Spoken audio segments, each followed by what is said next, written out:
우리 강사 목사님이 수련회에서 말씀을 전해주신 그 말씀에서 뽑았는데 에베소 5장 18절이죠. 준비되셨는지 모르겠습니다. 네. 오늘 말씀은 사도행전 3장 11절부터 26절입니다. 사도행전 3장 11절부터 26절까지 우리 한 절씩 교독하겠습니다. 제가 11절부터 제가 먼저 11절 읽습니다.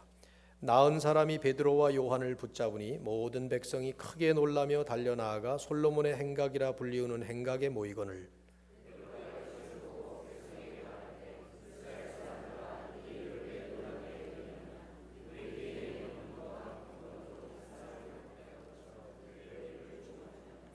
아브라함과 이삭과 야곱의 하나님 곧 우리 조상의 하나님이 그의 종 예수를 영화롭게 하셨느니라.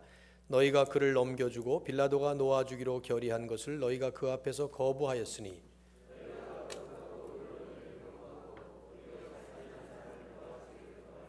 생명의 주를 죽였도다. 그러나 하나님이 죽은 자 가운데서 그를 살리셨으니 우리가 이 일의 증인이라.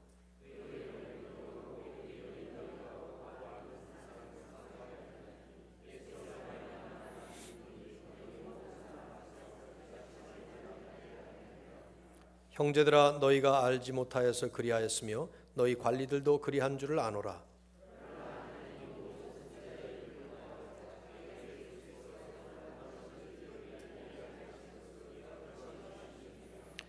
그러므로 너희가 회개하고 돌이켜 너희 죄 없이 함을 받으라. 이같이 하면 새롭게 되는 날이 주 앞으로부터 이를 것이요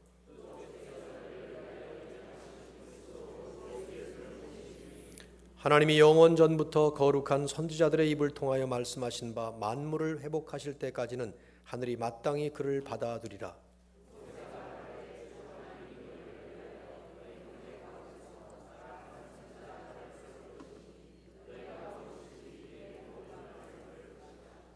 누구든지 그 선지자의 말을 듣지 아니하는 자는 백성 중에서 멸망받으리라 하였고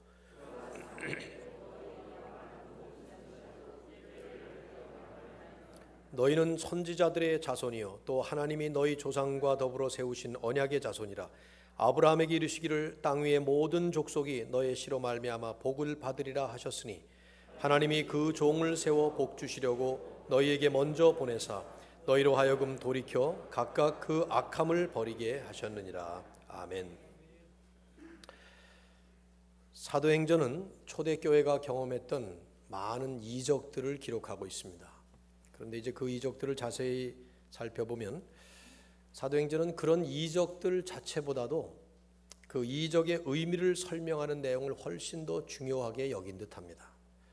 그래서 2장에서 일어났던 오순절 성령 강림 사건만 보더라도 태풍 소리와 불의 혀처럼 갈라지면서 모였던 사람들 모두가 자기들이 난 곳 방언으로 말하는 이런 그 기적적인 현상을 불러일으키면서 성령이 강림하셨지만 정작 사도행전의 내용을 보면 그런 기적 기사를 설명하는 것보다 그 기적을 내용을 설명하고 의미를 설명하는 베드로의 설교 내용을 훨씬 더 길게 2배나 더 길게 또 상세하게 기록을 했습니다. 오늘 우리가 읽고 있는 이 3장에서도 불치의 장애를 가진 이 병자를 말 한마디로 완벽하게 치유해버린 이 치유 기적이 일어났지만 내용을 보면 그런 치유 기적의 기사보다도 그 기적의 의미를 설명하는 베드로의 설교 내용에 훨씬 더 초점을 두고 또 무게를 실어주고 있습니다. 그 이유는 기적이라는 사건이나 혹은 현상보다도 그 기적의 의미 그리고 그 기적을 일으키신 진짜 주인공에 초점을 맞추고자 하는 이유 때문이었습니다. 오늘 본문이 이제 그런 내용을 우리에게 말씀을 하고 있어요. 지난번에 봤습니다마는 나면서부터 걸을 수 없는 이런 그 선천성 불치 장애인으로 태어난 그래서 40년 동안을 구걸을 하며 살던 이 병자에게 베드로와 요한이 말 한마디를 던졌어요. 나사렛 예수 그리스도의 이름으로 일어나 걸어라. 그 한마디 말에 즉각적으로 완전하게 치유가 일어나는 기적이 일어났습니다. 우선 우리가 주목하게 되는 것은요, 이 기적에 놀란 군중들의 모습이에요. 오늘 본문의 11절을 보시죠. 나은 사람이 베드로와 요한을 붙잡으니 그 병자가 베드로와 요한을 붙잡았어요. 왜냐하면 자기를 낫게 해준 사람들이니까 놀랐던 거겠죠. 그런데 모든 백성이 크게 놀라며 달려나아가 솔로몬의 행각이라 불리는 행각에 모이거늘. 솔로몬의 행각이라는 것은 성전 안에 있는 그 대리석으로 두 줄로 쭉 기둥이 세워져 있는 일종의 회랑 같은 그 넓은 지역입니다. 요한복음 10장 23절을 보면 예수님도 종종 거기를 걸으시기도 하셨고 또 강론을 하시기도 했던 그런 곳인데, 아마 그런 것들을 이렇게 연상시키는 그런 그 누가의 기록이 아닌가 생각되는데요. 어쨌든 사람들이 지금 소란이 벌어진 거예요. 그러지 않았겠어요?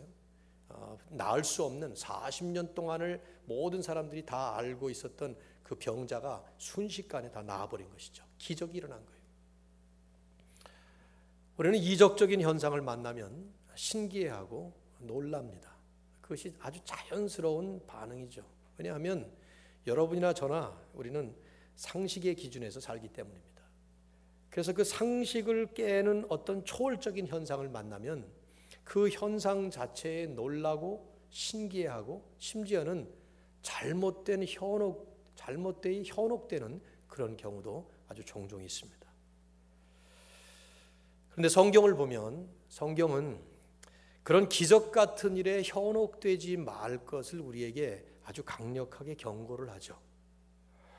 우리 주님의 말씀만 보더라도 사복음서를 읽어보시면 주님은 그런 현상을 추구하는 마음 자체가 상당히 빗나간 마음이라고 말씀하시는 적도 많죠. 패역한 세대가 표적과 기사를 구한다, 그런 말씀도 하셨어요.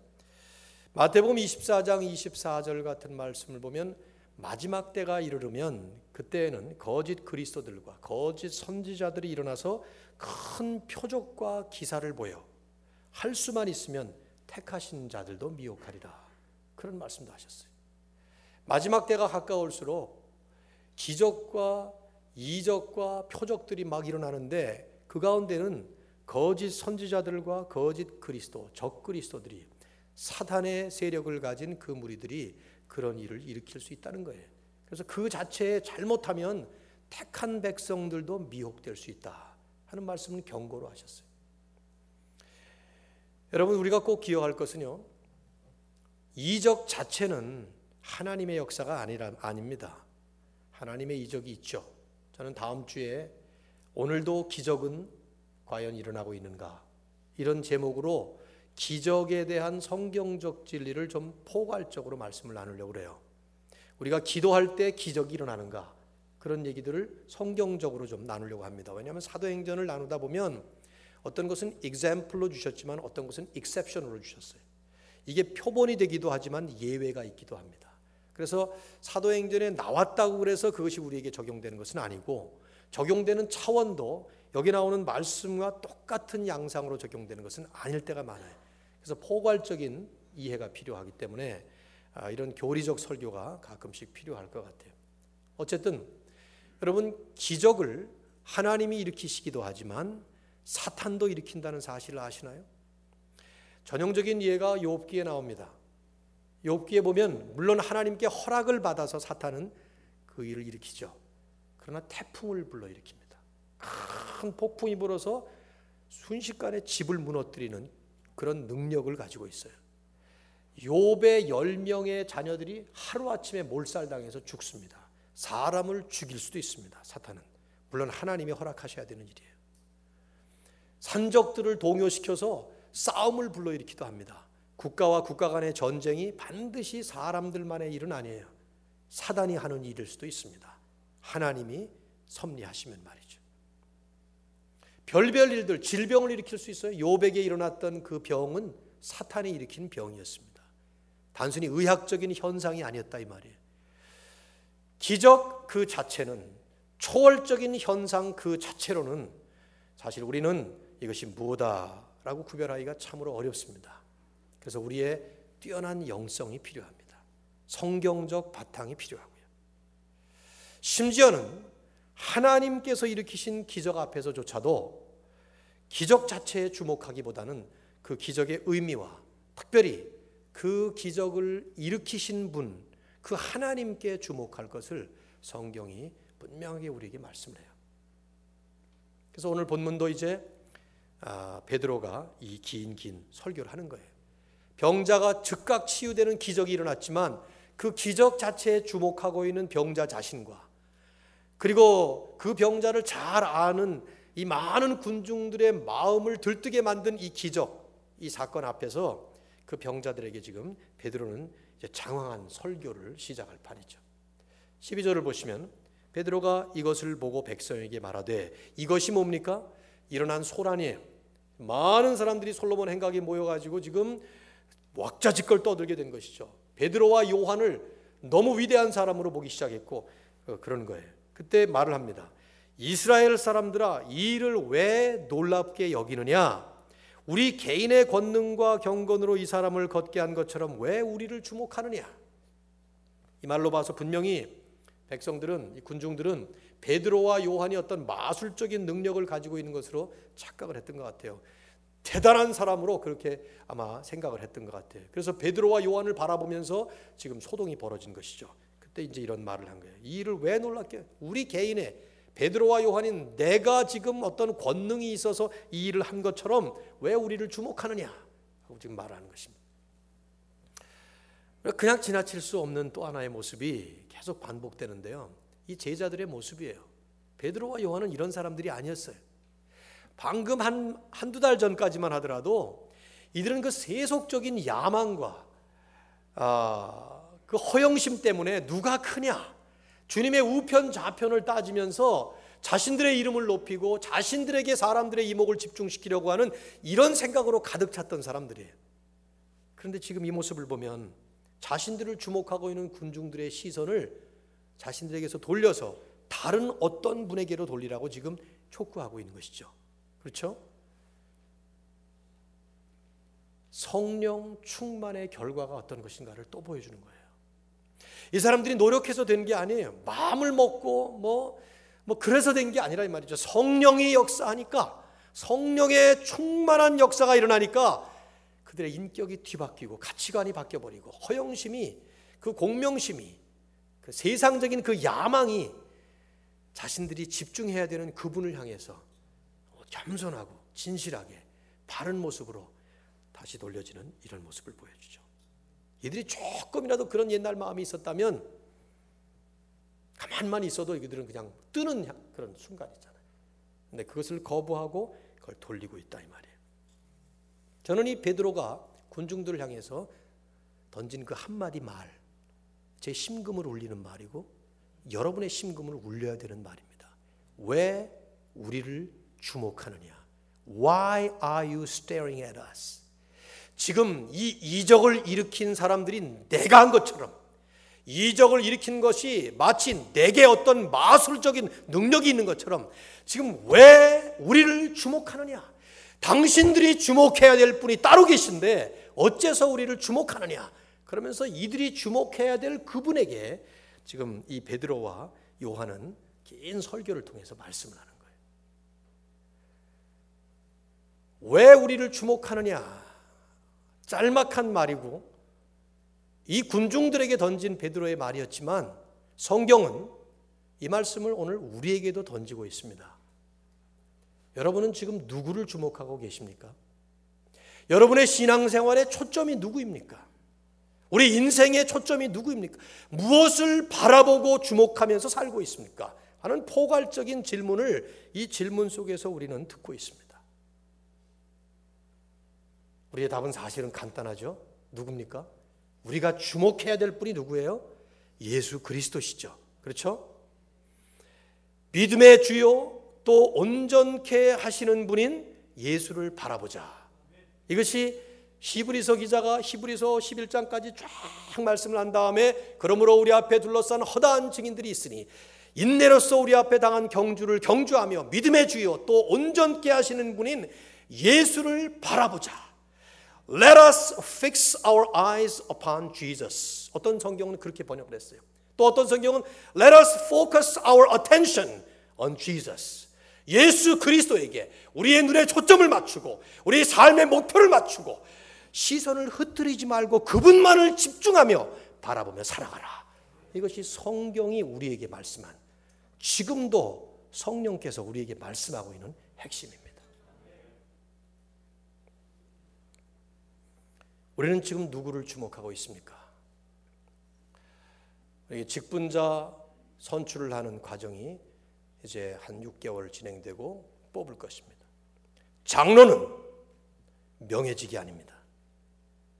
안수 집사는 장로가 되기 위한 발판이 아닙니다. 장로든 안수 집사든 목사든 이 모든 것은 우리가 바라보아야 될 예수 그리스도를 향한 섬김의 직분에 불과해요. 세상이 우리를 생각을 오염시키고 그래서 우리의 의식을 썩게 만들어서 우리는 교회 안에 이런 직분들이 마치 명예직인 것처럼 착각을 하고 살고 있습니다.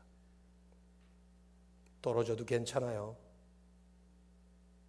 권사님들 여자 장로가 아닙니다. 권사 되면 목에 힘주지 마세요. 저도 전도사 시절에는 목에 힘이 없었는데 목사 되고 나니까 목에 힘이 들어가더라고요. 그래서 뒷골이 별로 안 좋아요. 담임 목사 된 지가 오래돼가지고. 이게 인간의 추하고 연약하고 부족한 모습이에요. 우리가 주목해야 될 분은 오직 한 분이십니다. 오늘 이 아침에 저도 오면서 그런 기도를 하면서 왔습니다. 하나님, 제가 설교를 잘하게 해주지 마시고 이 설교를 통해서 우리가 분명히 찾아야 될, 분명히 보아야 될 그분을 보게 해 주시옵소서. 이분이 바로 예수 그리스도세요. 그래서 지금 이제 베드로는 13절에서부터 시작해서 우리가 읽은 26절까지 긴 본문을 제가 뭐 자세하게 강의하지 않을 겁니다. 시간이 허락하는 범위 내에서 핵심만 말씀할 건데, 이분이 어떤 분이신가, 이 예수가 누구냐 하는 것을 지금 설명하면서 청중들에게 예수 그리스도를 소개합니다. 자, 13, 14, 15절을 우리 한번 같이 읽어보겠습니다. 시작. 아브라함과 이삭과 야곱의 하나님 곧 우리 조상의 하나님이 그의 종 예수를 영화롭게 하셨느니라. 너희가 그를 넘겨주고 빌라도가 놓아주기로 결의한 것을 너희가 그 앞에서 거부하였으니 너희가 거룩하고 의로운 일을 거부하고 도리어 살인한 사람을 놓아주기를 구하여 생명의 주를 죽였도다. 그러나 하나님이 죽은 자 가운데서 그를 살리셨으니 우리가 이 일의 증인이라. 아멘. 지금 베드로가 아브라함과 이삭과 야곱의 하나님 곧 우리 조상의 하나님이 그의 종 예수를 영화롭게 하셨느니라 이렇게 표현한 것은, 이 사람들 지금 이 말씀을 듣는 사람들이 전부 다 유대인이었기 때문에 유대적인 표현을 쓴 것입니다. 그 사람들이 익숙한 히스토리와 구약의 내용을 얘기하면서 아브라함과 이삭과 야곱의 하나님 이런 표현을 쓴 거예요. 근데 중요한 것은 바로 이 하나님께서 너희의 역사의 하나님, 너희의 나라의 하나님, 너희의 과거의 하나님, 이 모든 세상을 다스리시는 그 하나님이 그의 종 예수를, 왜 종입니까? 첫 번째로 오셨던 초림 예수는 종으로 오셨어요. 십자가에 못 박히셨기 때문에. 그러나 종처럼 오신 예수를 어떻게 하셨어요? 영화롭게 하셨느니라. God glorified Jesus. 하나님이 예수를 영화롭게 하셨다. 이 영화롭게 하셨다 하는 glorified라는 말은 신약 성경을 보면 예수님께서 승천하셔서 하나님 보좌 우편에 앉아 계시면서 하나님의 영광을 누리시고 하나님의 권세와 능력으로 그곳에 함께 내주하고 계신 것을, 좌정하고 계신 것을 표현하는 표현이에요. 즉 하나님은 너희들이 십자가에 못 박여 죽인 그 예수를, 종처럼 오신 그 예수지만 그분을 하나님 보좌 우편에 앉게 하시고 하나님과 동등한, 성부, 성자, 성령 하나님이 원래 동등하지만 그 동등한 자리에 지금 함께 하고 계시다 하는 거예요. 중요한 건, 그런데 너희들은 그를 거부하고 부인하고 그를 죽였다 이 말이죠. 그 말씀을 12, 13, 14절에 말씀해요. 15절에 보면 생명의 주를 죽였도다. 이게 참 아이러니컬한 표현이에요. 생명의 주, author of life, 생명을 만드시는 분이라 이 말인데, 생명의 주님을 어떻게 죽입니까? 생명인데 주를 어떻게 죽여요? 근데 그렇게 했다는 말, 너희들이 그런 엄청난 과오를 범했다 그 말이죠. 그러나 하나님은 생명의 주인이신 그분이기 때문에 다시 살리셔서 부활하게 하시고 지금 영화롭게 하셨는데 우리가 바로 이 일의 증인이다. 핵심은 간단합니다. 세상은 예수를 거부했지만 그럼에도 불구하고 하나님은 그 예수를 높이셨다는 거예요. 이게 사도행전에 계속 반복되는 중심 메시지예요. 세상은 복음을 거부하지만 하나님은 그런 세상의 대적에 굴복하거나 혹은 뒤로 물러서는 것이 아니라 계속해서 하나님의 역사를 이루신다는 거예요. 어떻게? 다시 살리시고 영화롭게 하신 그 예수 그리스도를 통해서 하나님의 역사를 계속 이어가는, 그것이 2000년 전 첫 번째로 세워졌던 이 교회로부터 시작해서 지금까지, 그리고 이제 마지막 때까지 계속할 하나님의 역사라는 것이죠. 세상은 끊임없이 복음을 거부하고 예수를 거부하고 하나님을 대적할 것이지만은, 하나님은 그런 모든 과정 속에서 계속 역사를 이루시고 복음을 선포하시고 예수 그리스도를 높이신다는 거예요. 이 핵심이 16절에 있어요. 어떻게 그런 일이 가능하냐? 어떻게 그런 일 할 수 있냐? 그 과정 속에 일어나는 일이 바로 이 이적이라는 거예요. 이 기적은, 지금 이 불구자가 치유받는 이 일은 사실은 아무것도 아니라 이것이죠. 하나님께서 일으키시는 그 역사의 원 example에 불과한데, 어떤 것이 이것의 의미냐? 16절이 그 핵심이에요. 16절 이 말씀을 다음 주에 우리가 암송을 하겠는데요, 우리가 계속 설교에 나오는 말씀을 가지고 암송을 하는데, 요즘 여러분들이 암송이 좀 쉽지가 않은 것 같아요. 이게 또 더군다나 깁니다, 본문이. 그러나 여러분이 한 두어 번 읽으시면 외우실 수 있을 것 같아요. 자, 한번 같이 읽어볼까요? 16절 시작. 그 이름을 믿음으로 그 이름이 너희가 보고하는 이 사람을 성하게 하였나니, 예수로 말미암아 난 믿음이 너희 모든 사람 앞에서 이같이 완전히 낫게 하였느니라. 여기에 핵심 두 단어가 있습니다. 이것만 아시면 이 말씀은 쉽게 이해되고 외울 수 있어요. 핵심 두 단어. 그 이름을 믿음으로 그 이름이 너희가 보고하는 이 사람을 성하게 하였나니, 예수로 말미암아 난 믿음이 너희 모든 사람 앞에서 이같이 완전히 낫게 하였느니라. 핵심 두 단어 제가 강조하면서 읽었는데, 첫째 그 이름, 둘째 믿음, 그 말이죠. 그렇죠? 이 두 것만 알면 돼요. 그 이름, 예수 그리스도의 이름이란 말이에요. 그 이름을 믿음으로 그 이름이 너희가 보고 아는 이 사람을 성하게 하였나니, 예수로 말미암아 난 그 믿음이 너희 모든 사람 앞에서 이같이 완전히 낫게 하였느니라. 그 이름과 그 이름을 믿는 믿음, 이것이 바로 이 이적의 핵심이고 하나님께서 일으키시는 그 역사의 핵심이라는 거예요. 근데 이 순간 이 사건뿐만 아니라 모든 하나님의 교회사 전체를 통해서 이 두 가지가 핵심이에요. 그 이름과 그 이름을 믿는 믿음. 여기 믿음이 누구의 믿음일까요? 조금 난해해요. 얼른 생각하면 이 치유받은 병자의 믿음 같기도 해요. 나사렛 예수 그리스도의 이름으로 명하노니 일어나 걸으라 할 때 이 병자가 그 이름을 믿고, 그래, 이름 믿으면 내가 낫겠지, 그러면서 믿었을 수도 있겠지만, 한 번도 예수 안 믿던 사람이 이 말 듣자마자 그 자리에서 금방 믿었을 가능성이 좀 희박해요. 그래서 많은 성경학자들은 여기 믿음은 베드로와 요한의 믿음으로 취급을 하죠. 저도 그렇게 봅니다. 즉 예수 그리스도의 이름을 선포하는 베드로와 요한은 그 이름을 분명하게 믿는 믿음을 갖고 있었던 사람들이에요. 그래서 그들의 그 믿음이, 그들이 선포하는 그 이름이 이렇게 역사하도록 그렇게 만들었다는 거예요. 여기에 오늘 설교의 핵심이 있습니다. 이 본문의 핵심이 있어요. 이 치유 이적의 핵심적인 의미가 여기에 있어요. 첫째는 뭡니까? 예수 그리스도의 이름입니다. 그 이름에 대해서 이 사도행전 3장과 4장 이 두 장이 이 병자를 치유한 내용을 기록하고 있는데 8번이나 반복해서 강조해요. 한번 보실까요? 여러분 한번 보시죠. 우선 3장 6절에서 베드로와 요한이 이 병자를 치유할 때 사용한 말이 그 말이었죠. 그렇죠? 우리가 외웠잖아요. 나사렛 예수 그리스도의 이름으로 일어나 걸으라.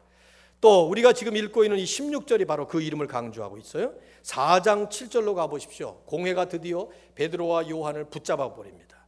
더 이상 선도하지 못하도록 합니다. 근데 성경이 뭐라고 기록하고 있나 보세요. 4장 7절. 사도들을 가운데 세우고 묻되 너희가 무슨 권세와 누구의 이름으로 일을 행하였느냐. 그러자 베드로는 대답을 합니다. 10절에 너희와 모든 이스라엘 백성들은 알라. 너희가 십자가에 못 박고 하나님이 죽은 자 가운데서 살리신 나사렛 예수 그리스도의 이름으로 이 사람이 건강하게 되어 너희 앞에 섰느니라. 그러면서 12절에 우리가 잘 알고 있는 그 유명한 말씀이 기록되어 있어요. 한번 다 같이 읽어보시죠. 12절 시작. 다른 이로서는 구원을 받을 수 없나니 천하 사람 중에 구원을 받을 만한 다른 이름을 우리에게 주신 일이 없음이라. 계속 그 이름이 강조되고 있어요. 17절에도 보면 또다시 나오죠. 이 공회가 협박을 합니다. 이후에는 이 이름으로 아무에게도 말하지 마라. 18절에 또 그런 이름을 얘기를 해요. 그러자 교회가 모여서 기도하고 간절하게 통성으로 기도한 다음에 떠나가면서 그들이 뭐라고 기도를 하나 보세요. 4장 30절. 손을 내밀어 병을 낫게 하시옵고 표적과 기사가 거룩한 종 예수의 무엇으로? 이름으로 이루어지게 하옵소서 하더라. 여기 계속 성경이 강조하는 것은 그 이름이에요. 오늘 성경의 설교의 제목인데 예수 그리스도의 그 이름이 이런 이적을 일으켰고 그 이름이 이 병자를 치유했고 그 이름이 이런 권능을 일으켰다는 것입니다. 그러면 그 이름이 뭡니까? 이게 무슨 뜻이에요? 예수 그리스도의 이름을 부르기만 하면 이런 역사가 일어난다는 뜻입니까? 예수님이 하셨던 말씀 가운데도 그런 말씀을 하셨다고 제가 지난번에 인용하지 않았어요? 요한복음 14장 14절. 무엇이든지 내 이름으로 구하는 대로 내가 시행하리라. Whatever you ask in my name, I will do it. 그런 말씀하셨어요. 그러면 예수님께서 무엇인지 내 이름으로 구하면 또 내 이름으로 행하기만 하면 다 되겠다. 그러면 예수님의 이름을 사용하기만 하면 돼요. 그래서 우리가 지금 기도하는 것처럼 많은 기도를 한 다음에 마지막 기도 말미에다가 예수님의 이름으로 기도합니다. 그렇게 붙이기만 하면 그러면 저절로 그 모든 것이 다 이루어지냐 이 말이죠. 이 이름은 어떤 마술적인 주문 같은 그런 이름으로 사용하라는 뜻이 아니에요. 이 말씀의 뜻은 비록 이름이지만 그 이름과 함께 임재하시는 예수 그리스도의 권세와 능력과 실존적인 동행하심을 의미하는 것입니다. 예를 들면 이런 것이죠. 러시아에 제가 여러분들 이해하기 쉽게 예를 쓴 거니까 예는 예입니다. 똑같은 게 아니고 이해하기 쉽도록. 러시아에 나가 있는 미국 대사가 있다고 하면 대사가 있죠. 지금 대사관에 있으니까. 그 대사가 러시아와 미국과의 어떤 수교를 체결할 때 그 조약을 체결할 때 그 대사는 사인을 합니다. 국가와 국가 간에서 자기가 대신 사인하는 것이죠. 그런데 그 조약을 체결할 때 누구 이름으로 합니까? 대통령의 이름으로 하죠. 오바마 대통령은 여기 백악관에 있지만 자기가 갈 수 없기 때문에 그 대사에게 자기의 모든 권한을 다 전권을 위임하는 거예요. 어떻게 함으로 인해서? 내 이름 써라. 오바마 대통령의 이름으로 그 조약을 체결하도록. 그러면 그 대사는 오바마 대통령이 거기 없지만 이 대통령이 마치 있는 것과 똑같은 대통령의 전권을 가지고 조약을 체결하는 거예요. 마치 그거와 비슷한 것이죠. 크레딧 카드 예를 들었잖아요. 제가 크레딧 카드가 있는데 우리 구본영 집사님이 너무 착실하고 그래서 내가 어느 날 크레딧 카드를 빌려주면서 이거 가서 마음 놓고 쓰라고. 그러면 제가 직접 안 가도 내 이름 달린 크레딧 카드를 쓸 때 그것은 전부 내 어카운트에서 나가는 거예요. 마치 그거와 비슷한 것이죠. 예수 그리스도의 이름으로 구하면 다 들어주겠다. 그 이름이 무엇입니까? 주님은 여기 안 계세요. 주님은 이 자리에 안 계셨어요. 베드로와 요한을 통해서 그 이적이 일어났지만은 그러나 주님의 이름을 부를 때 마치 하늘에 앉아 계신 하나님 보좌 우편에 앉아 계신 그분께서 직접 내려오셔서 주님의 실존하시는 임재하심과 똑같이 주님의 권능으로 그 일을 일으키셨다는 것입니다. 이게 바로 그 이름이란 뜻이에요. 그래서 중요한 것이 그 이름을 믿는 믿음을 통해서 하는 말이에요. 왜냐하면 그 이름을 믿지 않고 그냥 이름만 사용할 경우에는 그건 하나의 아무런 의미가 없는 그냥 empty 포뮬라가 되는 거예요. 아무런 의미가 없는 것입니다. 우리가 아무리 기도를 열심히 한다고 해서 그 뒤에 예수님의 이름을 갖다 붙인다고 해서 그것이 정말 예수 그리스도의 권세와 능력으로 역사할 수 있는 믿음으로 기도하는 것이 아니면 그건 아무 쓸데없는 종교적인 그냥 주문 행위에 불과한 것입니다. 오늘 우리가 사도신경을 매번 예배드릴 때마다 우리의 신앙 고백으로 우리가 고백합니다. 전능하사 천지를 만드신 하나님 아버지를 내가 믿사오며 그 아들 우리 주 예수 그리스도를 믿사오니. 사실은 사도신경의 그 고백들은 12마디를 사도들이 이 전설이긴 하지만 사도들이 한마디씩 다 붙이고 I believe in, I believe in, I believe in 계속 믿사오며 믿사오며 믿사오며가 12마디가 나와야 되는 거예요. 번역이 좀 이상하니까 우리말에는 몇 마디만 믿사오니가 있지만은 그런 사도신경을 우리가 암송을 할 때에도 그냥 아무 생각 없이 전능하사 선지를 만드신 하나님 아버지를 내가 믿사오며 이렇게 쭉 외우는 것, 기가 막히게 달변처럼 잘잘 외운다 하더라도 거기에 믿사오니 하는 그 믿는다는 표현이 의미가 없는 진정한 믿음의 고백이 아닌 그런 하나의 그 말에 불과하다면 그것은 아무런 의미가 없다는 것이죠. 그래서 중요한 것이 두 번째로 믿음이라고 하는 것이에요. 그 이름을 믿는 믿음.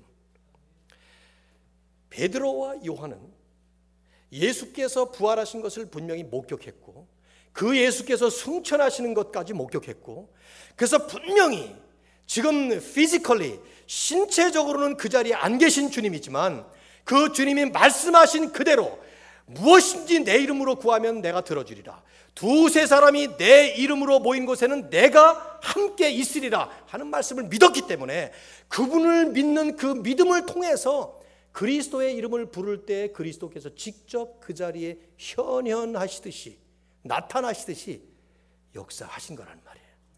그래서 병자의 손을 붙잡을 때 그 손은 베드로의 손이었지만 베드로의 손을 통해서 예수 그리스도께서 직접 실로암 물가에서 눈을 치유하실 때 그 소경의 눈을 만져주신 손처럼 주님의 손으로 일으켜 세우셨다는 것입니다. 오늘 교회는 이 두 가지를 붙잡고 2000년을 온 것입니다.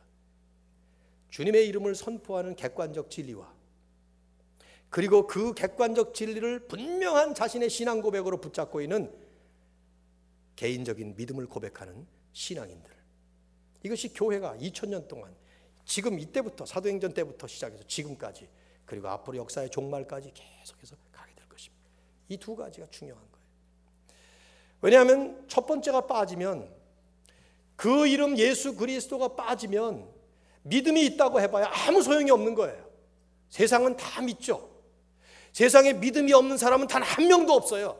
나는 아무것도 안 믿어요 하는 사람은 아무것도 안 믿는 것을 믿는 거예요. 그렇지 않아요? 나는 아무것도 안 믿어요 하고 그 사람은 그 자체를 믿는 거예요. 뭔가를 믿는 것입니다. 그런데 그 믿는 믿음의 실체가 무엇이냐 할 때 거기에 들어가야 될 예수 그리스도가 빠지면 그 믿음은 아무것도 아닌 헛된 믿음이라 이것이죠. 반대로 예수 그리스도를 그냥 알기만 하고 우리가 이해나 하고, 세상에 얼마나 많은 사람들이 기독교를 진리라고 얘기하고 있습니까? 예수 그리스도를 위대한 분으로 알고 있습니까? 그러나 그것과 자신의 삶에 아무런 관계가 없이 사는 사람들도 엄청 많이 있습니다. 그리스도를 진정으로 믿음으로 고백하고 그분이 나의 구세주요 주인으로 분명하게 믿고 선포하고 고백하는 그런 사람들을 통해서 하나님은 하나님의 역사를 이루시는 것입니다. 오늘 이 본문에 이제 사도 베드로는 그러면서 나머지 말을 그렇게 하죠. 간단해요. 여러분 쭉 읽어보시면은 너희들이 다 몰라서 그런 걸 내가 안다. 17절에 그렇게 말해요. 그럼 하나님께서 이렇게 하신 것인데 이제 너희들이 해야 될 일은 회개하고 죄사함을 받으라. 또 똑같은 말씀 또 해요. 회심의 역사가 일어나야 된다는 것이. 그러면 너희에게 오늘 본문 19절에 보시면은 이같이 하면, 즉 회개하고 돌이켜 죄 없이 죄사함을 받으면 새롭게 되는 날이 주 앞으로 이를 것이. 이 새롭게 되는 날이 뭡니까? 아마 두 가지 의미를 다 포함한 것 같아요. 하나는 그럴 때 한 사람 한 사람에게 새로운 삶이 이루어진다 하는 것을 얘기하는 것 같기도 하고, 그러나 더 오늘 본문에 맞게는 마지막 날, 역사의 종말에 주님이 돌아오시는 그날, 재림주로 오시는 그날을 얘기하는 거예요. 새롭게 되는 날이 이를 것이다. 그래서 20절에 이렇게 말하죠. 또 주께서 너희를 위하여 예정하신 그리스도 곧 예수를 보내시리니. 이 보내신다는 게 뭐예요? 이미 가신 예수님이 재림하신다는 것입니다. 그때까지는 21절, 하나님이 영원 전부터 거룩한 선지자들의 입을 통하여 말씀하신 바 만물을 회복하실 때까지는 하늘이 마땅히 그를 받아두리라. 지금 예수님은 마치 하늘이, 저 천국의 하나님의 왕국이 예수 그리스도를 이렇게 왕으로 모시고 있는 것처럼 받아두고 계시는 거예요. 이렇게 모시고 있는 것이죠. 그런 표현을 지금 하고 있는 거예요. 근데 그게 언제까지? 만물이 회복될 때까지. 새하늘과 새 땅이 이 땅에 이루어지는 그 마지막 때까지 예수님은 아직은 오시지 않아요. 근데 그때가 되면 주님이 오시게 된다는 것이죠. 그때까지 오늘 베드로는 암시합니다. 교회는, 그리고 성도들은 그 이름을 믿는 믿음으로 선포하고 세상을 향해서 사명을 감당하라 하는 것입니다. 오늘 이게 이 말씀의 핵심이에요. 그래서 이제 그 다음 순간 공회가 그들을 붙잡고 위협을 하고 가두고 절대로 그 이름으로 전도하지 말아라. 그런데 내가 너희들 말을 듣는 게 옳은가, 하나님 말씀 듣는 게 옳은가, 막 이런 코믹한 말도 하면서 담대하게 다시 세상을 향해서 나아가죠. 오늘 말씀을 맺으면서 우리를 향한 이 말씀으로 이 말씀을 받을 때 우리도 2000년 전에 그 불치병 환자를 치유했던 이 베드로와 요한의 그 현장에 있는 하나님의 사람들로서 사도라는 말은 보낸다는 뜻이에요. 보냄을 받은 사람들로서 21세기의 필라델피아의 보냄을 받은 사람들로서 우리는 어떻게 베드로와 요한처럼 하나님의 역사를 이루는 일에 쓰임받을 것인가?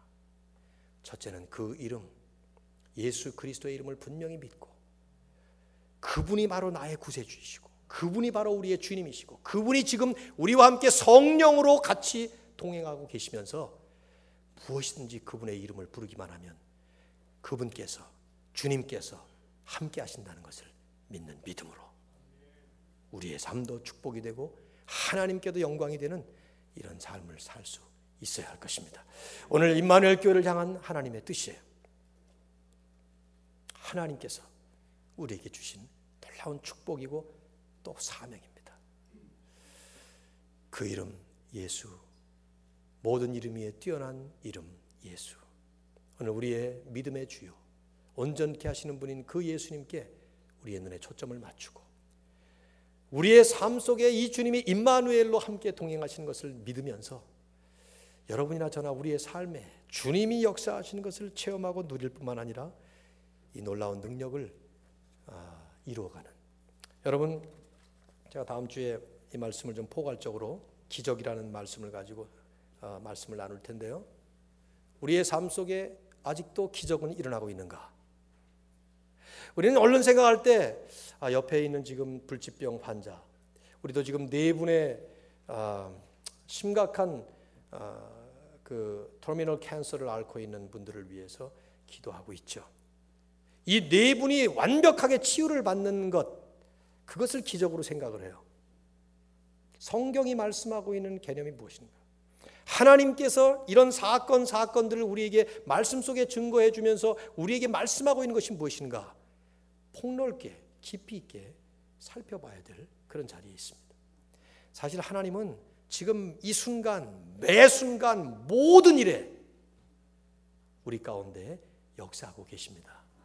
이걸 못 보는 게 어리석은 일이고요, 체험하지 못하는 것이 너무 안타까운 일이에요.